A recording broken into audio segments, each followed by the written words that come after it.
छोटे से कस्बे के एक कोने में जहां बड़े बड़े अपार्टमेंट बन रहे थे, सड़कों को चौड़ा किया जा रहा था और पक्की दीवारों पर विकास योजना 2024 के पोस्टर लगे थे, वहीं एक बूढ़ा आदमी चुपचाप अपनी जिंदगी के बचे हुए दिन गिन रहा था। नाम था उसका रामलाल। काका, उम्र लगभग 75, पतली हड्डियां, सफ़ेद घुंघराले बाल और गहरा सांवला चेहरा जिसमें वक्त की स्याही और संघर्ष की लकीरें साफ झलकती थी। उसकी झोंपड़ी एक टूटी फूटी सी जगह थी जो उसने खुद लकड़ी, प्लास्टिक और पुराने टीन के टुकड़ों से बनाई थी। वहीं रहकर वह बर्तन मांजकर, कभी रिक्शा चलाकर और कभी मंदिर के बाहर बैठकर दिन काटता था। कुछ लोग उसे फुटपाथ वाला बाबा कहते थे, कुछ बेघर और कुछ बस नज़रअंदाज कर देते थे। लेकिन रामलाल काका के लिए वही झोपड़ी उसकी दुनिया थी। वो छत जिसने उसकी बीमार पत्नी की सांसों को आखिरी बार रोका था, वो दीवारें जहां उसके बेटे की पहली तस्वीर टंगी थी जो अब विदेश में था लेकिन शायद भुला नहीं था। एक सुबह घड़ी में शायद 8 बजे होंगे, धूप जमीन की चीरती जा रही थी। काका तसला में पानी भरकर झोंपड़ी के बाहर कुछ पुराने बर्तन धो रहा था। तभी धूल उड़ाते हुए 3 ट्रैक्टर और एक सरकारी बोलेरो गाड़ी आकर वहां रुकी। गाड़ी से एक अफसर उतरा, चेहरा सख्त, आंखों में आदेश और पीछे से 2 सिपाही। अरे वो हटाओ इस झुग्गी को, जमीन कब्जा किया हुआ है, इसने साफ सफाई अभियान चला है। आज काका ने चौंक कर देखा, हाथ रोक लिए। बाबूजी, यह मेरी जगह है, बरसों से हूँ यहाँ, मेरा घर है यह। लेकिन अफसर ने उसकी एक ना सुनी। यह सरकारी ज़मीन है, फालतू का ड्रामा मत कर, बुलडोज़र चलवाओ। रामलाल दौड़ा, हाथ फैलाए झोंपड़ी के सामने खड़ा हो गया। रुक जाओ बेटा, अंदर मेरी बीवी की तस्वीर है, कुछ कागज़ हैं, बस थोड़ा वक्त दो। सिपाही ने उसे धकेल दिया, वो गिर पड़ा। आसपास के लोग बस देखते रहे, कुछ हंसते, कुछ चुपचाप अपने मोबाइल से वीडियो बनाते। और फिर एक पल में आग लग गई। बुलडोज़र के बाद जली हुई लकड़ी, प्लास्टिक के टुकड़े और धुएं में धुली रामलाल की जिंदगी बस राख बन गई। वो वही बैठ गया, राख के ढेर में, जैसे कुछ भी कहने की ताकत नहीं बची हो। आंखों से आंसू नहीं निकले शायद, क्योंकि वह भी झुलस चुके थे। कुछ मिनटों तक सब चुप था। फिर रामलाल धीरे से उठा, कांपते हाथों से राख को हटाने लगा। किसी को समझ नहीं आया कि वह क्या खोज रहा है। तभी उसने एक कोना खोदा और वहां से निकाली एक पॉलीथीन में लिपटी पुरानी जर्द हो चुकी फाइल। लोग सोच ही रहे थे कि यह क्या है। जब उसने उसे खोल कर निकाला, जमीन के असली दस्तावेज उस पर साफ लिखा था, स्वामित्व प्रमाण पत्र, खसरा संख्या 129, 20 स्वामी श्री रामलाल शर्मा, पुत्र स्वर्गीय हरिप्रसाद शर्मा। दिनांक 1972। भीड़ में सन्नाटा पसर गया। एक लड़के ने मोबाइल से तस्वीर लेकर तुरंत सोशल मीडिया पर डाल दी।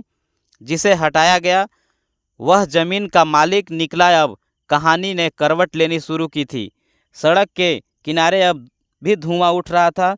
लकड़ी के जले टुकड़े, पिघली हुई प्लास्टिक और राख के बीच बैठा रामलाल काका उस जमीन के दस्तावेजों को अपने कपड़े से धीरे धीरे साफ कर रहा था, जैसे कोई माँ अपने बच्चे की धूल झाड़ रही हो। चारों ओर भीड़ जमा हो गई थी। जो लोग कुछ घंटे पहले चुप थे अब फुसफुसा रहे थे, अरे यह तो असली कागज लगते हैं, इतनी पुरानी तारीख है, यह जमीन तो उसकी है, अब क्या करेगा प्रशासन। तभी एक नौजवान वकील नुमा आदमी भीड़ के से आगे आया। काका, यह कागज मुझे दिखाओ जरा। रामलाल ने उसे चुपचाप फाइल थमा दी। वह आदमी ध्यान से पढ़ने लगा, फिर फौरन मोबाइल से किसी को कॉल किया। हेलो सर, मीडिया में न्यूज़ चलवानी है, गरीब बुजुर्ग की ज़मीन पर चला बुलडोज़र, सारे कागज़ वैध हैं।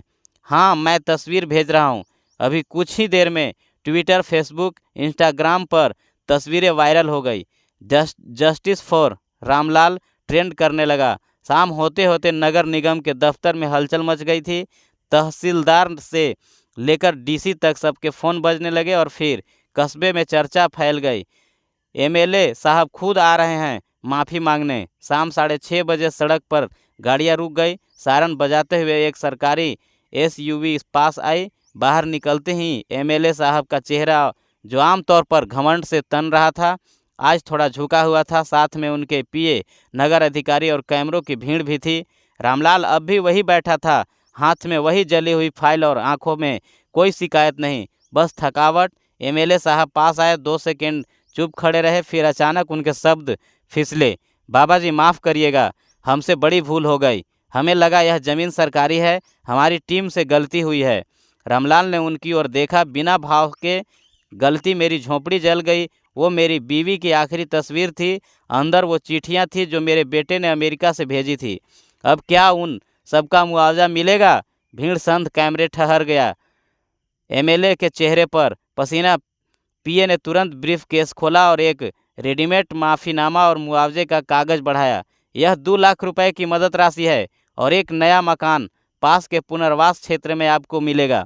रामलाल ने कागज नहीं लिया, वो खड़ा हुआ, पूरी भीड़ की ओर देखा और फिर बोले, पैसे से घर बन जाएगा, लेकिन जो विश्वास टूटा है क्या वह लौटेगा?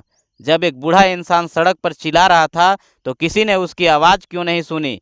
क्योंकि उसके पास न सूट था, न वकील, न कैमरा, हर शब्द लोगों के दिल में उतर रहा था।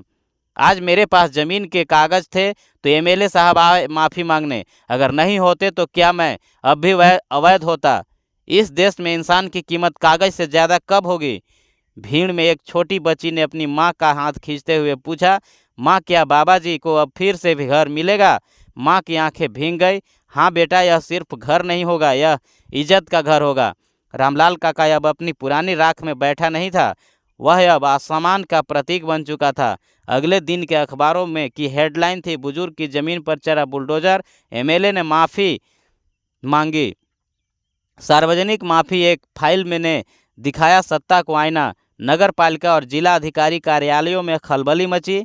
अब हर साफ सफाई अभियान से पहले जमीन की वैधता जांची जाने लगी। मज़े की बात यह कि जिस जमीन को अवैध घोषित कर तोड़ दिया गया था, अब वहां पर 2 अफसर आए दिन रिपोर्ट बनाने लगे थे। रामलाल काका को नगर पालिका की तरफ से एक फॉर्मल पुनर्वास घर देने की घोषणा हुई, पर उसने मना कर दिया। वह कहने लगा, मुझे नया घर नहीं चाहिए बेटा, मैं वही रहूँगा जहाँ मेरी राख है, क्योंकि वह मेरी बीवी की आखिरी सांसों की जगह है। घर ईंट से नहीं, यादों से बनता है। लोगों ने पहली बार किसी को ऐसे बोलते सुना, इतना टूटा हुआ फिर भी इतना मजबूत। कुछ दिन बाद एमएलए साहब फिर उसी इलाके में आए। इस बार उनके साथ कोई कैमरा नहीं था, कोई भीड़ नहीं थी, सिर्फ एक छोटा सा पौधा हाथ में लिए हुए रामलाल काका के पास आए और बोले, बाबा मैं जानता हूँ कि माफ़ी सिर्फ जुबान से नहीं दी जाती, मैं चाहूँगा कि आप इस पौधे को वही लगाइए जहाँ आपकी झोंपड़ी थी। हम इसे समान वृक्ष कहेंगे ताकि हर आने जाने वाले देखे कि यह एक बुजुर्ग की चुप्पी हम सबकी आवाज़ बन सकती है। रामलाल ने पौधा हाथ में लिया, देखा और एक गहरा सांस लिया। यह मेरी झोंपड़ी का पहला खंभा होगा, अब कोई इसे फिर से नहीं जलाएगा।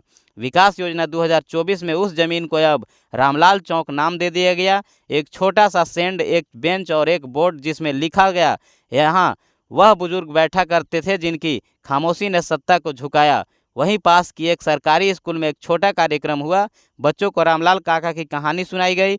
एक बच्ची ने खड़े होकर कहा, सर हम भी सोचते हैं थे कि झोंपड़ी में रहता है वह गरीब होता है, लेकिन अब पता चला कि जिसके पास सच होता है वो सबसे अमीर होता है। शिक्षक की आंखों भर आई। बिल्कुल बेटा, और याद रखना, जब भी किसी को कमज़ोर समझो तो एक बार उसकी आंखों में ज़रूर देखो, शायद वहाँ कोई कहानी दबी हो। राघव वह युवा वकील जिसमें पहली बार रामलाल के दस्तावेज ट्वीट किए थे, अब हर हफ्ते उसी चौक पर मुफ्त कानूनी सहायता देने लगा। वो कहता था, रामलाल काका ने मुझे सिखाया कि कानून किताबों में नहीं, लोगों के दर्द में होता है। रामलाल अब भी साधारण कपड़े पहनता था, अब भी वह तसला भरकर बाहर ही नहाता था, पर अब उसकी गरिमा को कोई सरकारी गाड़ी, कोई वर्दी और कोई नोटिस नहीं छू सकता था। तो ये थी कहानी। यदि कहानी आपको पसंद आई हो तो हमारे चैनल से जुड़ करके नए नए कहानियों को सुने और सीखें, क्योंकि यह चैनल सिर्फ शिक्षा से जुड़ी होती है। धन्यवाद।